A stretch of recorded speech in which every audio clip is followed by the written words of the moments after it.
E quem vai nos explicar melhor essa situação tão perigosa em Maceió é o geólogo Caiubi Emanuel Souza Kuhn, presidente da FEBRAGEL, a Federação Brasileira de Geólogos.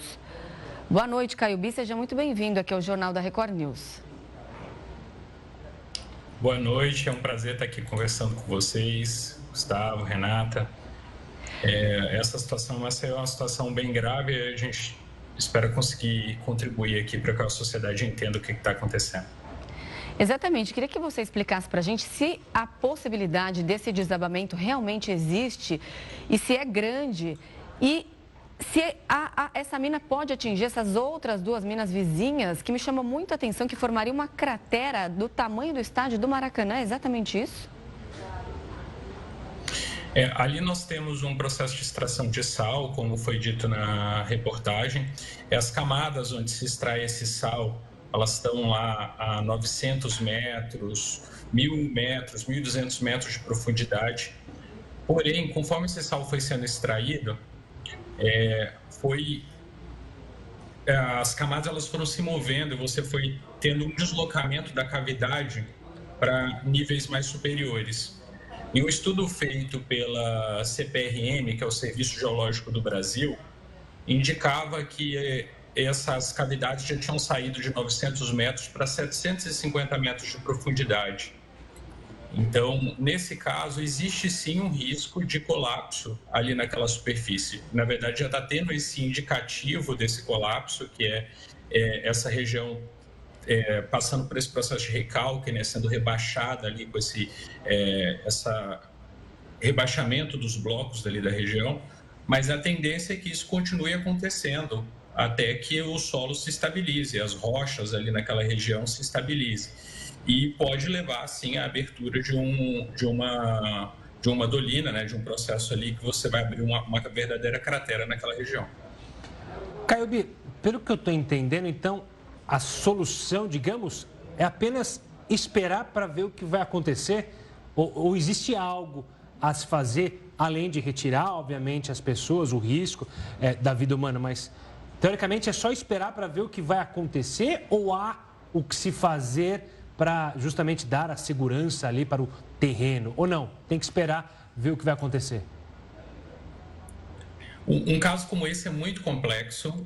De fato, o que acaba acontecendo como o caminho mais fácil e possível de ser tomado é esperar como que esses processos geológicos vão se desenvolver.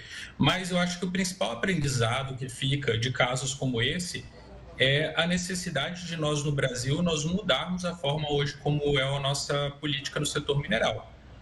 Hoje, por exemplo, os órgãos que são responsáveis, o órgão que é responsável, né, pela fiscalização do setor mineral, que é a ANM, está com 70% dos cargos vagos. A agência está sucateada, sem estrutura. O Serviço Geológico do Brasil precisa de investimento.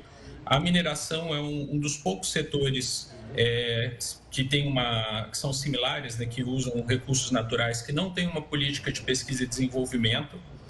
E essa falta de política pública para o setor leva a esse cenário de desastres frequentes que a gente tem visto no Brasil. Rompimentos de barragem, esse caso de Maceió. Um caso como esse é um caso com impacto, talvez um dos maiores no mundo em termos de impacto na população. Foram mais de 50 mil pessoas que foram retiradas de casa por causa desse empreendimento, por causa dos erros que ocorreram dentro desse empreendimento. E essas pessoas elas precisam ser indenizadas, precisa se criar uma nova forma de gestão territorial para essa área, sabendo que dificilmente esse local vai se estabilizar talvez nas próximas décadas, até no próximo século. Ainda vai ter movimentações que vai tornar essa área dificilmente uma área possível para se desenvolver a ocupação. Agora, a gravidade do caso aí fez a prefeitura decretar situação de emergência, mas algo já não tinha que ter sido feito antes, porque lá em 2018 começaram a apresentar, ou seja, há 5 anos, né, os primeiros sinais, inclusive rachaduras em imóveis.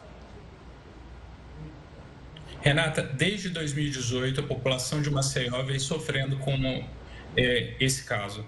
Nós já tivemos, como eu disse, mais de 50 mil pessoas que saíram ali daquelas áreas.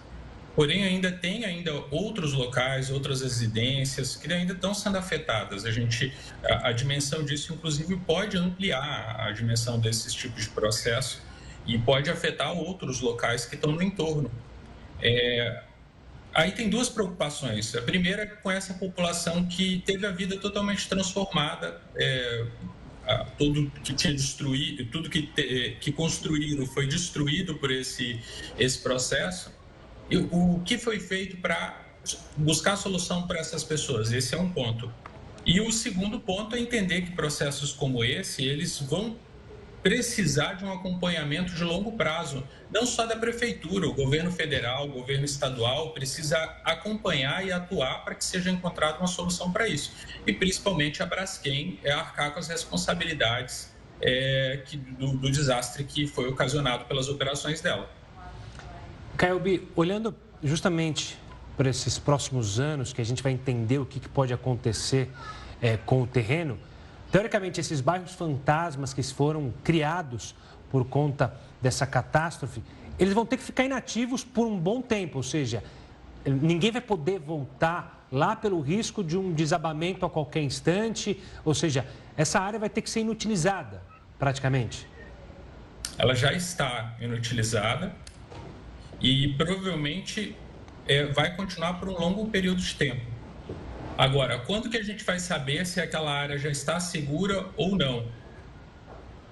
Ou quando que aquele processo parou de se desenvolver ou não? A partir do monitoramento que precisa ser feito e deve ser feito a todo tempo. Inclusive, um risco que existe nesses locais é que outros bairros da área de entorno também sejam afetados conforme esse processo foi evoluindo. Então, por isso que o monitoramento, o acompanhamento desse processo geológico é fundamental.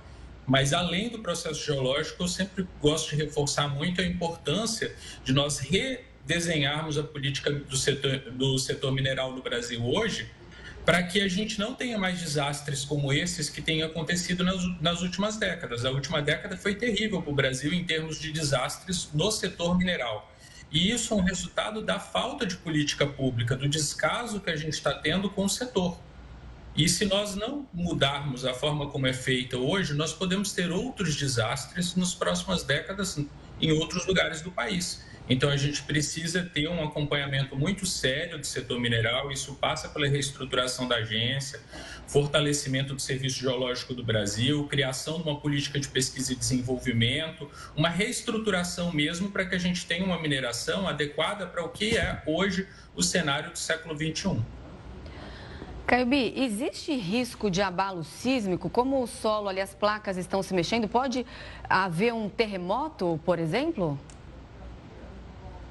Ali você tem blocos que vão estar se movimentando e toda vez que um bloco se movimenta em relação ao outro, ali não é exatamente a placa tectônica, né? A placa ela é muito grande, mas dentro da placa tectônica existem muitos blocos de rochas.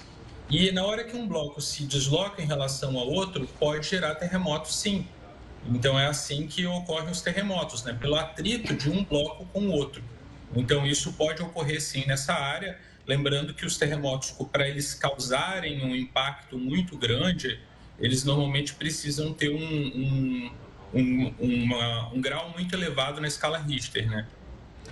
Tá certo. Caiobi, obrigado pela participação aqui conosco e ajudando a gente a entender o que se está passando ali em Maceió. Um forte abraço e até a próxima. Muito obrigado.